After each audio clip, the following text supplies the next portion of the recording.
Drinks After Dusk, written by Short Story Queen. Chapter 1. The Offer. The night Nina Rosario lost her job, the city felt colder than it should have. Not the kind of cold you wore layers for, but the kind that slipped between skin and soul and made you question what the hell you were doing with your life. Her last cocktail was barely touched. A handcrafted Manhattan slid across chipped mahogany to a man too busy trying to impress his date to notice the way the ice diluted into ruin. He had the kind of smile that screamed finance and the breath to match. His date looked like she'd rather be anywhere else. Nina gave her a silent nod of solidarity as she peeled off her apron and shoved it under the bar. 3 years in that place. 3 years of bad lighting, sour bar backs, and playlist arguments with a manager who believed EDM counted as ambiance. It all ended over a spilled drink, a flung punch that wasn't hers, and a shouted, "You're done here," from behind a stack of dirty glassware. She didn't argue, didn't bother to clean out her locker. She just walked out into the velvet dark alley, letting the door slam behind her. The city pulsed beyond the brick walls, 100 lives unfolding all at once, laughing, screaming, lying, loving. She lit a cigarette with fingers that didn't shake, not yet, and leaned back against the graffiti-scratched dumpster. Her phone buzzed. Overdue notice. Rent. Perfect timing, she muttered, voice low and bitter. A car pulled up at the curb, too smooth to be a cab, too quiet for any rideshare she could afford. The driver stepped out.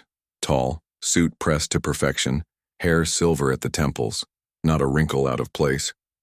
He didn't belong on this street, didn't look like he'd ever had a bad day in his life. "Miss Rosario?" His voice was warm but clinical, like someone who'd practiced empathy without ever needing it. She blinked at him, cigarette halfway to her lips. "Who's asking?" "My employer sent me. He's interested in your work. He'd like to offer you a position." "Let me guess, a pyramid scheme? Religious cult? One of those rooftop wellness bars with herbal cocktails and full moon chants?" He didn't smile. "No, a private lounge, discreet, high-paying. You were hand-picked." Hand-picked. She looked down at her scuffed boots, the ash on her sleeve. Either someone was messing with her, or a very bored rich man had strange hiring standards. "Tell your boss I don't do bottle service and stilettos." "He's not asking for that, just your palate." The man offered a card. Black. No name. Just a minimalist symbol. A crescent moon encircled by a ring of gold. Midnight Airy. Valentine Tower. Top floor. Midnight tonight if you're curious. He left before she could laugh or ask more questions or tell him to shove it. The card disappeared into the dark without a sound, leaving her alone with the card, the smoke curling around her fingers, and a single unwanted thought. What if it's real? By 11:58, she was in the lobby of Valentine Tower, swiping at her jacket with a lint roller and second-guessing every decision that led her here. The building was glass and shadow, rising above the skyline like it had been placed there by something older than zoning permits. No reception desk. No noise. Just silence so complete it made her ears hum. The elevator doors slid open without her touching a thing. The ride was impossibly smooth. Floor numbers didn't light up. There was no indication of movement at all until the doors opened on a room that wasn't a room. It was a world. The Midnight Airy stretched wide, a rooftop lounge with no walls, only glass and velvet curtains pulled back to reveal Manhattan glittering below like a fallen constellation. Everything inside gleamed. Brass fixtures, black marble, curved booths in blood-red leather. The lighting was low, golden, intimate, the kind that made secrets look like luxuries. And standing at the bar, pouring something dark into a crystal decanter, was a man who did not belong in this century. Lucien Vale turned as she stepped in, the liquid catching the light like garnet underwater. He was tall, sculpted like he'd been painted rather than born, his suit cut so sharply it could have drawn blood. His eyes met hers, unreadable. Silver watch, black tie, no smile. "You're late," he said. Nina stepped forward, chin raised. I wasn't aware I was hired. You were invited. His voice was low, deliberate. Most people don't make it this far. You did. I'm Lucien Vale. Of course you are. She let her gaze sweep the room. Nice place. Bit much for a bar. It's not a bar, he said. It's a sanctuary, and you won't be serving drinks.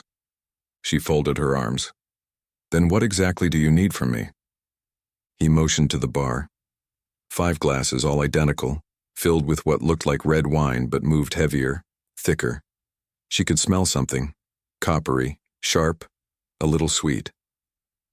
These are prototypes. I need someone with a refined palate. Human. He said the word like it meant something more. You'll taste. You'll describe. You'll help perfect the blend. You're developing synthetic blood, she said flatly. That's what this is, isn't it? His expression didn't flicker. Smart. She stared at him for a long moment. Everything in her screamed no, but her rent screamed louder. And what exactly do I get in return? $15,000 a week, no publicity, no recordings. You'll live here, if you accept. $15,000 a week. She reached for the first glass. The scent hit her first. Iron, spice, a memory she couldn't name. She hesitated, then sipped. The taste wasn't bad, but it wasn't right either. She closed her eyes and let the flavor settle on her tongue, searching for the note it missed. Too sterile, she said. It's trying to be blood, but it tastes like it's been through a focus group. Lucien's gaze sharpened. Just a fraction. She set the glass down. You want my palate? That's what it costs. He stepped closer, not touching, not crowding, but near enough that she felt it, the pressure of him, the gravity. I accept your terms, he said quietly. Something about the way he said it made her forget every exit strategy she'd rehearsed. She nodded, mouth dry. And outside the glass walls, the city kept burning. Chapter 2. The Taste Test. By the second night, Nina was no longer pretending this was just a job. She returned to the tower not because she trusted it, and certainly not because she trusted him, but because something inside her had shifted. It wasn't curiosity, not anymore. It was something deeper, heavier, a magnetism she couldn't explain. Not quite fear, not quite desire, just a persistent pull toward something she hadn't tasted yet, but already missed. The elevator greeted her without a sound, the same way it had the night before, and she was pulled upward through a space that felt more like a dream than a building. No buttons, no control, just motionless ascent until the doors opened onto the waiting hush of the midnight airy. The lounge was unchanged, which was somehow worse. The same velvet shadows, the same soft golden light draped over every surface like silk. And at the bar, once again, Lucien Vale. He didn't acknowledge her entrance with words, he didn't need to. His presence alone filled the space like smoke, slow, dark, and inescapably elegant. The sleeves of his shirt were rolled this time, his jacket set aside, and he looked less like a CEO and more like a myth that had slipped out of some ancient book to walk among the living. Not relaxed, not exactly. Just less sculpted. Still untouchable. He had already prepared the lineup.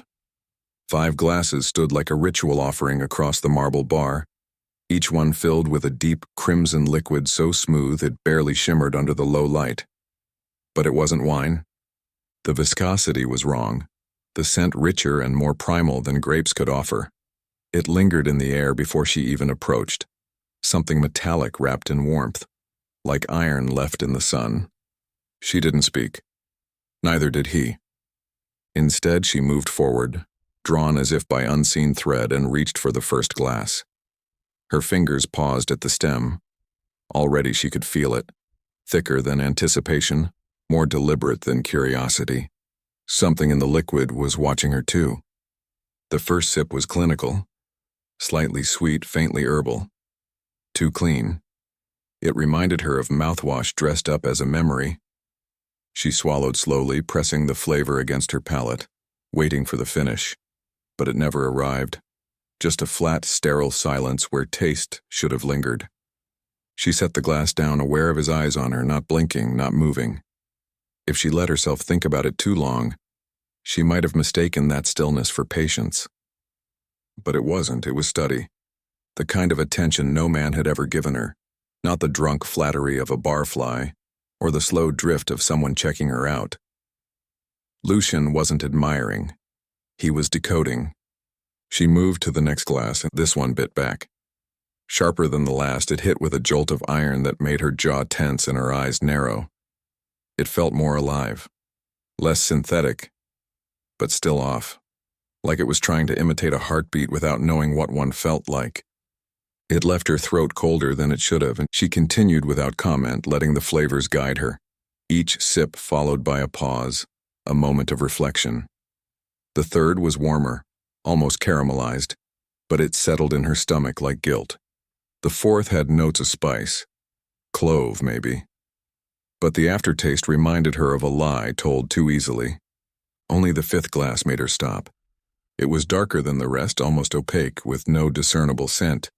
It held itself differently in the glass, as though heavier, thicker, a stillness that seemed sentient. She didn't sip right away. Something told her it would be different, not better, just more. The taste bloomed instantly. It wasn't sweet, but it lingered like honey. Not sharp, but it pulsed across her tongue like a memory. It filled her chest in a slow, deliberate rise that stole her breath for a moment. There was no comparison. It didn't taste like food. It didn't even taste like blood. It tasted like longing, and not hers. When she set the glass down, her hands were steady, but something in her was not. She didn't look at him right away. She didn't want to see what that sip had awakened in his expression. But she felt it. That quiet heat. The pull of attention that wasn't just focused, it was hungry. Still, he said nothing. The silence stretched, but she let it. The weight of what had just passed between them wasn't something words could carry. If she spoke, it would only reduce the moment. And she suspected Lucien was the kind of man who despised reduction. Eventually, she turned her gaze to the bar again, studying the glasses as if they'd rearranged themselves. The fifth one, she thought, didn't belong in this world. It wasn't just more convincing than the others, it was honest. It hadn't tried to flatter her senses or trick her with nostalgia. It had offered something real, and demanded her in return. She could still taste it. When she finally glanced back at Lucien, his expression hadn't changed, but his posture had. Slightly more forward, less distance, still not touching, but the space between them felt denser, charged in a way that made her skin hum. Whatever was in that last blend, it was him. Somehow, unmistakably, him. She thought about asking why she was here, why he'd chosen her, why she wasn't just another human in his employ. But she already knew the answer. She wasn't here because of her resume or because of her palate. She was here because she had reacted, because she had felt something she couldn't explain or pretend away. And he had seen that in her. He had known she would. No job title could define what she'd just done. This wasn't bartending. It wasn't consulting. It was tasting a piece of someone's soul and recognizing it as not entirely foreign. Lucien didn't escort her to the elevator that night. He didn't need to. She left the lounge with the echo of flavor still on her lips and the undeniable sense that whatever she had stepped into wasn't a career opportunity. It was a transaction. And she had just made her first payment. Chapter 3. Lounge Rules. The third night blurred the line between reality and something more curated. Nina arrived at Valentine Tower with the same reluctant defiance she carried into most situations, but this time it felt less like a job and more like a test she hadn't studied for. The air felt different tonight, thicker, as if the city itself had taken a breath and was holding it just for her. No one greeted her in the lobby. The elevator opened on cue as expected, as if some unseen force tracked her pulse. There were no buttons to press, no way to change course. Just the silent, uninterrupted lift through an impossibly tall tower that no one seemed to notice during daylight. When the doors opened onto the midnight eyrie, she saw it for the first time as it was meant to be seen. Not empty, not pristine, but alive. It wasn't packed, not even crowded, just precise. Every guest looked like they'd stepped out of a luxury campaign, elegant suits and couture gowns in shades that avoided cliché. No sequins, no neon, only shadows and silk. Conversations were low, almost whispered, and none of them acknowledged her. She moved like she belonged anyway, chin lifted, hands relaxed. That old bartender muscle memory kicked in. Observe, catalog, keep your distance. But this wasn't a dive bar. This wasn't a downtown lounge or a hotel rooftop. This was something else entirely, and she knew it the moment her gaze slid over a man in a burgundy coat who didn't blink the entire time she passed him. Lucien wasn't behind the bar tonight. Instead, a tall woman in silver with braided hair poured drinks without making eye contact. The bottles bore no labels, only numbers etched in glass. The glasses were different too. Not crystal, obsidian. They didn't catch light. They swallowed it. Nina leaned against the bar, not quite sure what she was supposed to be doing, until the woman behind it spoke in a voice so soft it seemed to rise from the wood itself. "You shouldn't be here during open hours." Nina tilted her head. "And yet I am." The woman didn't flinch, but something behind her eyes flickered. Amusement? Pity? It vanished before Nina could name it. "He'll want to see you," she said, then turned away. A moment later, one of the curved lounge doors opened from the far end. Not pushed, not pulled. It simply opened, and Lucien stood in the frame, framed in the light like some devil from a lost cathedral. He didn't motion for her to come, he didn't need to. She followed him into the back hallway past paneled walls that gleamed like dark water, until they reached a smaller room. Not his office. Something else. A tasting chamber, maybe, though no glassware lined the walls this time. Only books. Tall shelves built in, the kind of collection you don't inherit. You cultivate. The scent in the room was different too. Not just leather and paper. Something beneath it. A warmth that had no business existing in a space so still. Lucien stood near the window looking down at the city like it owed him something and hadn't paid up. "There are rules you haven't been given," he said without turning. Midnight Area is not a public space. It's invitation only. Each guest is vetted. Nina leaned against the nearest shelf, arms crossed loosely. "And I'm not? You're not a guest, you're staff." She didn't miss the subtle edge on the word. Not quite disdain, but it cut just the same. She ignored it. "Your clientele," she began, but Lucien's voice sharpened. "They are not clients." He turned now, and his expression was unreadable. There was nothing kind or romantic in his stare. Not cold, either. Just intense. Exacting. "They are associates," he continued. "Old ones. Some older than this city. What you saw tonight, what you felt, is the surface. A mask. You are not required to look behind it, and you would be wise not to." There was a weight behind his words, not a threat, not even a warning. A fact. But Nina had never been good at swallowing rules she didn't understand. Her mouth opened, ready to ask what, exactly, she'd felt from the man in burgundy, the one who watched her like a memory. But the lights above them dimmed slightly, and Lucien's eyes flicked upward in response. He seemed to listen for something or someone. Then, without explanation, he moved closer. "You were followed," he said, voice low. "Not by anyone dangerous, just curious." "Followed?" she repeated, caught off guard by how matter-of-fact he sounded. "One of them noticed your scent. That will happen. You're unclaimed. They find that interesting." Nina felt the air shift. Not colder exactly, but heavier again, like everything had moved a few inches inward. The space between her and Lucien shrank without touch. Just his presence was enough to make it feel like the room had drawn a breath and wasn't letting it out. Unclaimed.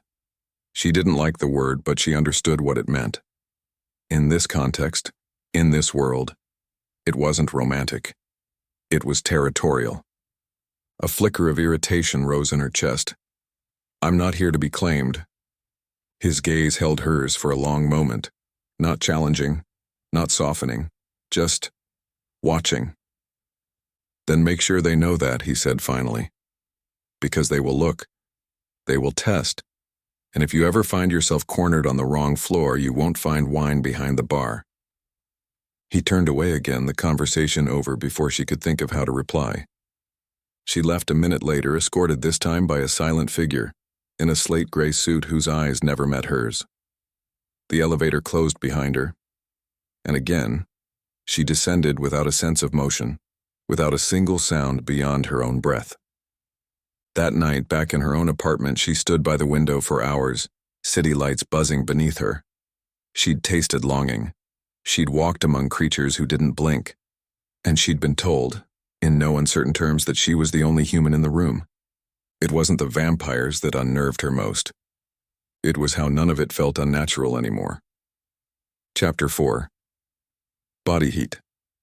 The storm had been crawling over the city all evening, thickening the clouds like bruises spreading across glass. Nina hadn't noticed it from inside the tower, not at first. From the Midnight Aeries rooftop perch, even the weather felt like it had to ask permission to come close. She was just finishing her notes on a new batch of samples, the glass in her hand reflecting the faintest pulse of lightning beyond the window. Something about the way the light shifted unsettled her. Not fear exactly, just a sudden awareness that the space around her was not quite as solid as it liked to pretend. She set the glass down, careful with her movements. The room was quieter than usual. The staff had been dismissed early. No guests tonight. Only her and Lucien, and the barely there hum of the tower beneath them. It was strange being alone in that room without the usual weight of eyes, without the distant murmur of laughter or the sound of glasses chiming like whispered secrets. The silence stretched, too comfortable to be accidental. Then the lights went out, not a flicker, not a warning. Just darkness. Total and immediate. Like a curtain pulled tight around the world. For one suspended second, the entire tower seemed to hold its breath. Nina froze, fingers brushing the edge of the bar. A faint emergency glow ignited beneath the counter, soft and red, casting the lounge in a low, pulsing haze. It wasn't much, but it was enough to find the outline of the room again. Enough to realize she wasn't entirely alone. Lucien stood at the far end, barely lit, his figure carved out by the red glow like some forgotten painting. He hadn't moved. The power loss hadn't rattled him in the slightest. If anything, he looked at ease, at home in the dark. "There's no backup generator?" she asked, her voice low in the strange stillness. "There is, it's being delayed." He stepped toward her, slow and measured. "Not an accident, I imagine. This building is too well wired for accidents."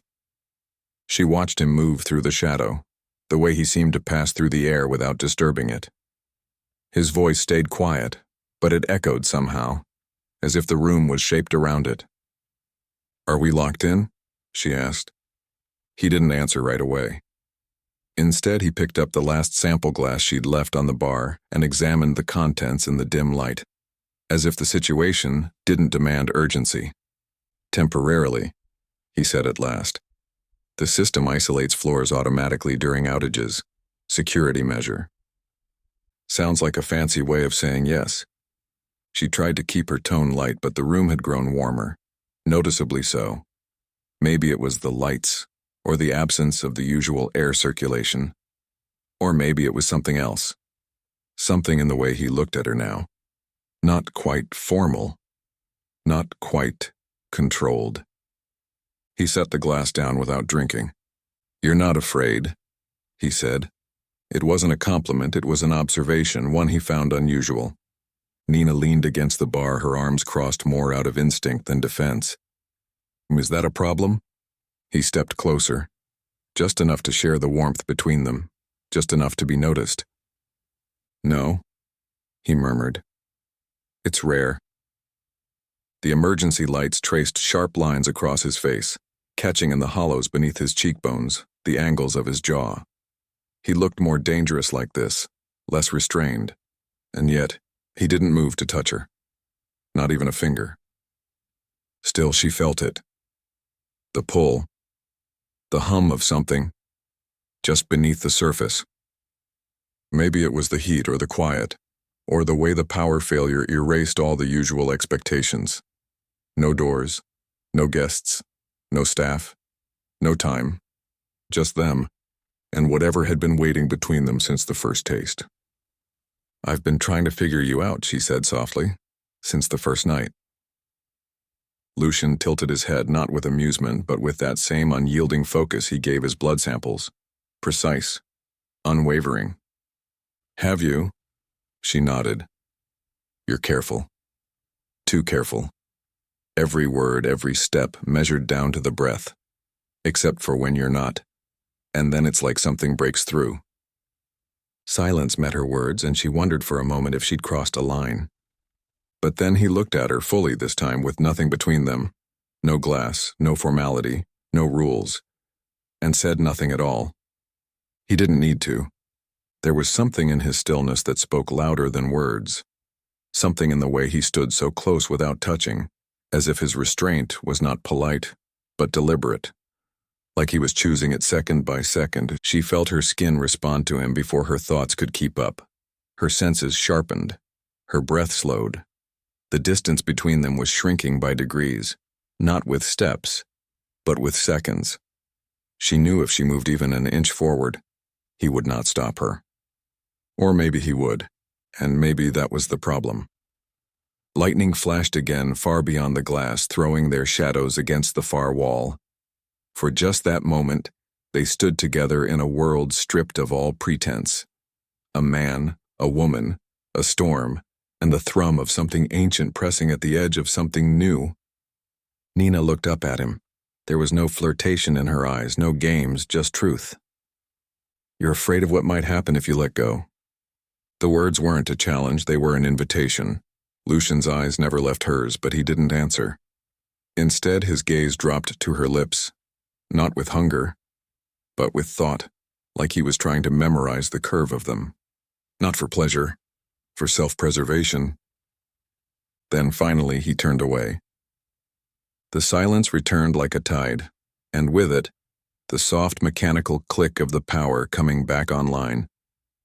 Lights returned, not harshly, but with the smooth elegance of a stage returning to its scene. But the moment was gone. Lucien moved toward the elevator without another word. Not a dismissal, just a withdrawal. And Nina stayed where she was, fingertips still tingling with heat that hadn't come from the room. Some lines, it seemed, weren't drawn with chalk or law. They were drawn in blood. Chapter 5. The temptation clause. The night air felt different when you stepped onto a rooftop owned by a man who didn't breathe it. Nina stood at the edge of the midnight airy, the velvet ropes removed tonight. The skyline laid bare in every direction. Below, the city churned.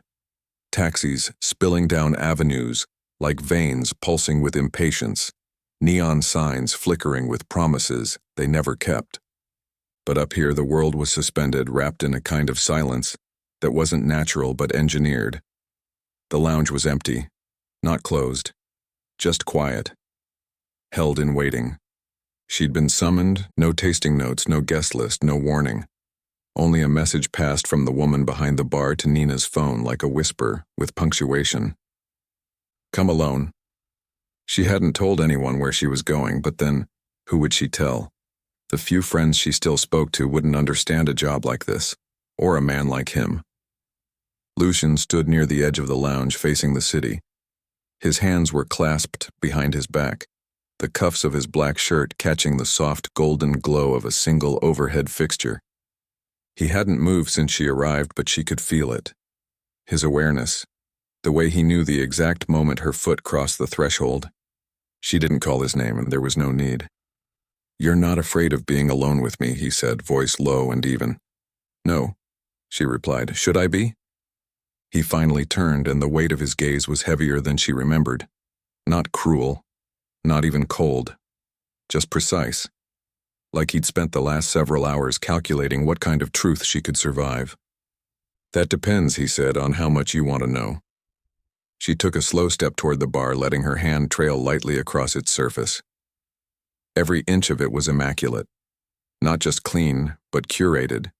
Nothing in this place had been chosen lightly, including her. I didn't come here to play safe, she said. If that's what you're asking. Lucien moved closer, quiet as a shadow. He placed something on the bar between them. A folder. Thin, black, bound in some material that wasn't quite leather and too soft to be anything human. She didn't open it, yet. This is a new offer, he said. A different role. Not just tasting. Not just tending bar. She could already feel the warning hidden inside his calm. Not a threat, just the weight of significance pressing beneath every word. What's different about it, she asked. His eyes didn't waver. Autonomy. Access. You'll answer to no one but me. You'll have full clearance. Restricted floors. Private tasting sessions. Partnership rights to the final Crimson line, if it reaches market. The numbers alone should have made her mouth go dry. He hadn't mentioned figures, but the implications sat heavy in the air. Wealth, control, influence. Most people would have said yes before he finished speaking, but Nina wasn't most people. You don't need a partner, she said. You want something. Lucien's silence stretched long enough to be its own kind of answer. I want to know if I can trust you, he said at last. Not just in the lounge. Not just with product. With what's underneath it. She opened the folder. Inside, one thin contract, no legalese, just clauses. Bloodless language for something that felt anything but. There were no clauses about vacation, healthcare, or retirement. Only permissions, waivers, clauses of consent. She ran her finger over one line halfway down the page. By accepting, the subject grants voluntary access to restricted materials, spaces, and knowledge under the direct jurisdiction of Lucien Vale. Emotional, physical, and sensory consequences are not grounds for withdrawal. No initials were required, just a signature. She closed the folder. Why now? She asked quietly. What changed? Lucien leaned against the bar, but it wasn't casual. Nothing about him ever was. It was a controlled pose, a half-step toward vulnerability that never quite arrived. You saw something you shouldn't have, he said. When the power failed. When the building locked. You noticed. Nina nodded slowly. There's more beneath this tower than wine cellars and mood lighting. There's more beneath me than you understand, he said, and you still came back. That apparently mattered to him. She didn't ask what he meant by restricted materials. She didn't ask if she'd be in danger. She already knew, if not from him, then from the world he inhabited, and maybe from herself. Do you want me to say no? She asked. His answer came slowly, carefully. No, I want you to say yes and know exactly what it means. She placed both hands on the bar, bracing herself against the electric hum she could feel building between them again. It was subtle, but insistent, a tension that grew stronger the longer they shared air. Will I still be human when it's over? She asked, half joking. Lucien's eyes flicked downward, not toward her hands but her neck, then her lips, then back up. That depends on which parts you're willing to keep, he said. For a moment, the only sound was the wind pressing gently against the glass. The city below still pulsed, indifferent and oblivious. But up here, something older stirred. She picked up the pen beside the folder. It was heavier than she expected, cool to the touch. The signature took only a second. Lucien didn't thank her. He didn't smile. He simply took the folder, closed it, and turned away, placing it in a drawer behind the bar as if they'd just completed the most ordinary of transactions. But when he faced her again, the air had shifted. There's something I want you to taste, he said. She started to speak, but he was already walking. Not to the back room. Not to the lab. To a narrow staircase she hadn't noticed before, half hidden behind a wine cabinet that moved silently aside. He paused on the first step, glancing over his shoulder, expression unreadable. "From here on out," he said, "you don't ask permission." Then he descended into the dark below the lounge, and Nina followed. Not because she was reckless or curious or bound by some contract, but because something in her had already crossed the threshold hours ago, maybe even days ago. The signature had just made it official. Chapter 6. Blood and Velvet. Nina hadn't realized how many rules governed the midnight area until she broke one. There were no official instructions posted, no handbook tucked discreetly behind the bar. But still, the expectations were there. Silent, cold, built into the way people moved through the space. A glance that lingered too long, a tone pitched too high, an uninvited question. Everything in the area operated on invisible boundaries, and tonight, Nina had crossed one. It had started with a simple request: prepare a tasting flight for a group of Lucien's private guests, the kind who didn't walk through the front door, didn't arrive in cars, and didn't seem to breathe. They had names, of course, though none were offered. Only titles. One was a countess, another, a curator. And then there was the woman in midnight blue gloves, who said nothing at all but smiled in a way that made Nina's stomach tighten. Lucien had been watching from the balcony above, not interfering, not assisting, letting her manage the presentation. Trust, she supposed, or a test. She had crafted each blend carefully, using ingredients she still didn't fully understand. Some weren't listed in any human culinary index. Most arrived in unlabeled vials that were handed to her by gloved attendants who never met her eye. But she worked with them anyway, trusting instinct and memory. It wasn't until one of the guests, the curator, reached across the bar and let his fingers brush Nina's wrist that the quiet order of the room shifted. It wasn't overtly aggressive, just too casual, too assuming. The kind of gesture meant to remind someone of their place. Nina had gone still, not flinching, just measuring. And then, without a word, Lucien appeared behind her. He hadn't moved quickly. There had been no flash of motion. But he was there, suddenly, and the temperature in the room dropped as if the very oxygen recognized him. The guest withdrew his hand immediately, murmuring something in a language Nina didn't understand. But Lucien didn't respond. His presence alone was response enough. No one touched her after that. The guests lingered only a short while longer before dispersing like perfume in the air, a scent that faded too slowly. And then, they were alone. Lucien hadn't spoken since the last guest disappeared behind the private elevator, but his silence wasn't quiet. It was layered, heavy, tense. He stood at the edge of the bar now, hands braced on either side of the tasting tray she'd prepared, looking down at the half-finished glasses. They reflected his face in distorted crimson arcs. Nina said nothing. She waited, letting the quiet stretch until it began to fray. "You shouldn't have had to endure that," he said finally. "I've had worse," she answered, but it came out softer than she intended. Lucien lifted one of the glasses and studied it, though he didn't drink. His voice, when it returned, had roughened. "They know what you are to me. They see the way I watch you. I should have known that would make you a target." She didn't correct him. She didn't ask what "you are to me" meant. The truth of it sat between them, unspoken but acknowledged, like steam rising from a glass, not visible until the heat broke the surface. Lucien turned to her, and the shift in his expression was so slight she almost missed it. The mask he wore, the elegance, the restraint, it hadn't slipped. But there was something fraying at the edge of it now. He stepped forward, and not sudden, not dramatic, just one slow, certain movement. She watched the way his jaw flexed, the way he looked at her like a man who had been thirsty for far too long and had just realized the glass in front of him was no longer out of reach. "I've been careful with you," he said, and there was no apology in it. Too careful. Nina's breath caught, not from fear, but from the clarity in his tone, like he was no longer debating anything. no longer negotiating with himself, just naming what was already true. "You said if you started," she murmured. "You wouldn't stop." His eyes searched hers, not for consent, not for fear, for stillness, and whatever he found made him step closer. She felt the heat of him first, and that impossible warmth for someone who wasn't supposed to have it. Then the scent, familiar now, subtle and dark.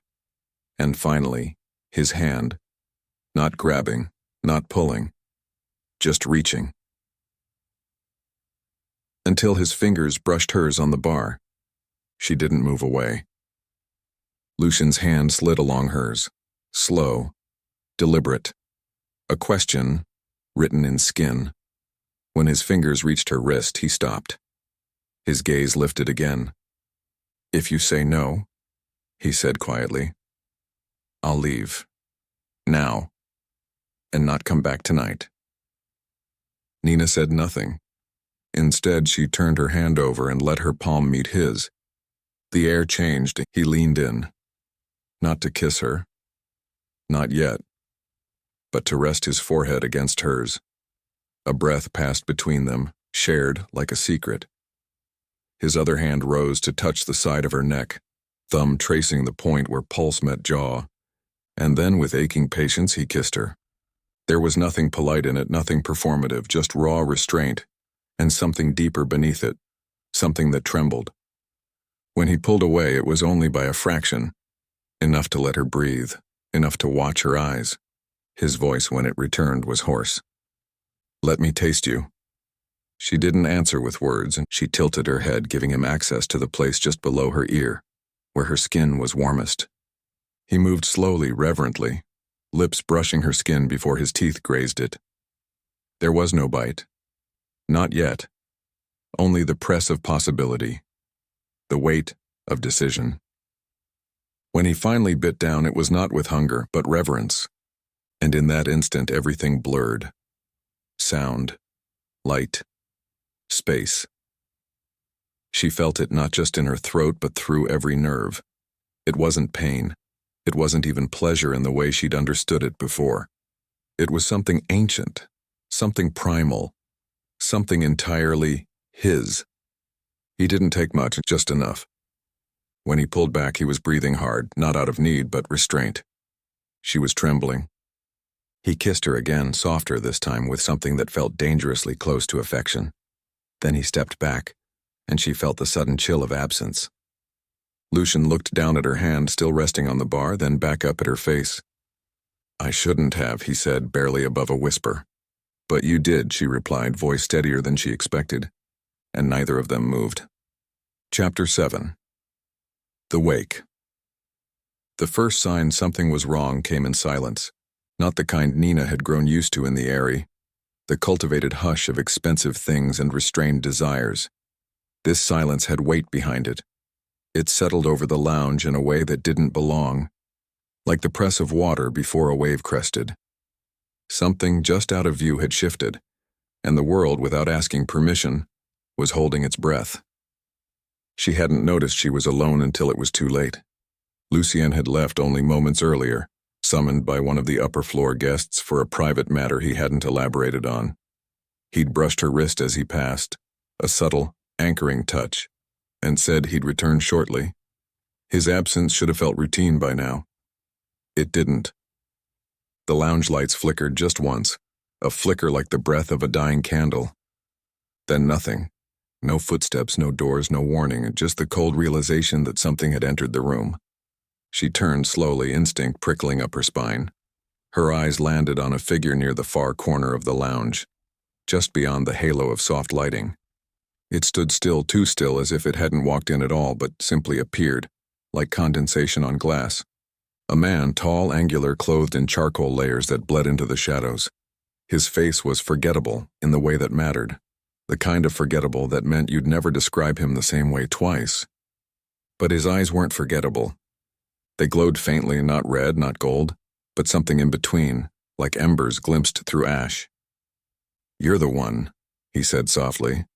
His voice rasped with old gravel, the remnants of too many winters passed in silence. "The new contract." Nina didn't answer. Something in her body locked into place. Not fear exactly, but tension, like a drawn string. She stepped back, barely half a pace, and felt the edge of the bar brush her lower back. Her fingers curled against the wood. "Lucien's not here," she said, steady enough that her voice didn't betray the pulse rising beneath it. The man tilted his head. His smile was slight, humorless. "That's why I came now."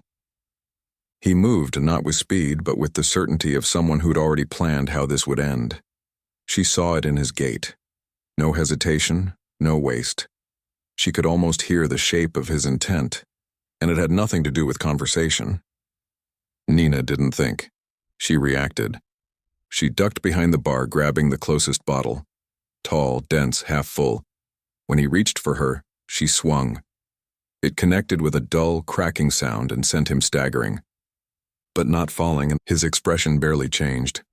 Only his lips pulled back, exposing teeth too sharp, too long, to be mistaken for human. The edges of civility peeled away, revealing something older, feral. His eyes flickered again, glowing brighter now, and the room seemed to bend around him. She backed toward the security hallway and the one Lucien had told her not to use, but she was out of time. He was already moving again, faster now, forcing her to run. She bolted, shoes scraping the marble, lungs already tightening. The corridor was long and unfamiliar. At the end, a reinforced door waited. She slapped her hand against the panel. Nothing. The system didn't recognize her, and the figure behind her was gaining. She turned to face him just as he reached her, hands curling toward her throat. Not to kill. Not yet. To hold. To claim. But he didn't touch her, because something tore through the air behind him. Not a sound, a force. Lucien arrived like a shadow ripped open, silent and sudden, rage wrapped in stillness. He didn't speak. He didn't posture. He simply moved, and the air itself seemed to part for him. The intruder barely had time to turn before Lucien struck. What followed wasn't a fight, it was a reckoning. Lucien didn't snarl. He didn't hiss. He didn't become monstrous. He became precise, efficient, terrifying. The elegance he wore so carefully was gone, stripped away to reveal the predator beneath. Not a brute, not a beast, but something even worse. Something controlled. He slammed the attacker against the wall, one hand at his throat, the other pressed flat over his chest. The glow in the man's eyes flickered, faded. Lucien spoke finally, and his voice was ice poured down the spine. "You touch what's mine." The word hung unfinished, but it didn't need to land. The figure thrashed once, then stilled. Not from fear, from command. Lucien's grip loosened, not mercy, just dismissal. The man dropped to the floor, coughing dryly. Blood stained his collar, darker than it should have been. He staggered upright, gaze flicking between Lucien and Nina. "She's human," he rasped. "You forget what that means." Lucien didn't answer, but his stare did. It said, "She's more than that now." The intruder vanished into the shadows a moment later, slipping from view like a thread pulled from cloth. Gone, but not erased. Lucien didn't turn to her immediately. He stood still, letting the quiet settle again, as if trying to cage whatever part of himself had come loose. When he finally looked at her, his expression wasn't soft, and it was devastated. "You shouldn't have seen that," he said. Nina stepped forward slowly, carefully, like approaching a storm that had just passed but hadn't quite spent itself. "I needed to." He blinked once, a pause, then again, slower. "I didn't want you to see who I am underneath." Her voice didn't waver. "That wasn't a who, that was a what, you're both." He shook his head once, a bitter, near laugh curling at the corner of his mouth. "I was careful for a reason." "You don't have to be careful with me." Lucien looked down then, as if ashamed of something not yet named. But she didn't let the moment fade. She stepped closer, closing the space between them with deliberate calm, then touched his hand. It was warm. Not as it had been before. Not controlled. Alive. He didn't flinch from her touch, but he didn't lean into it either. "You're not a monster," she said. "You're just out of reasons to pretend you're not capable of becoming one." Lucien finally looked at her, and what she saw there wasn't power or poise or even guilt. It was longing, not for blood, for permission, and she gave it without words, without fear. Because she'd already seen the worst of him and stayed. Chapter 8. First light. The sky was still ink when Nina stepped onto the rooftop. Not the soft charcoal that precedes morning, but deep, undisturbed black. The kind of night that felt permanent, unyielding. Like it had no intention of giving way to anything as fragile as dawn. She wore no coat, though the air had cooled. The wind here didn't bite the way it did down on the street. It caressed, pulled at loose strands of hair, whispered around her ankles. Manhattan lay below her, glittering and unaware, as if the chaos inside the tower hadn't rippled even a block beyond its glass walls.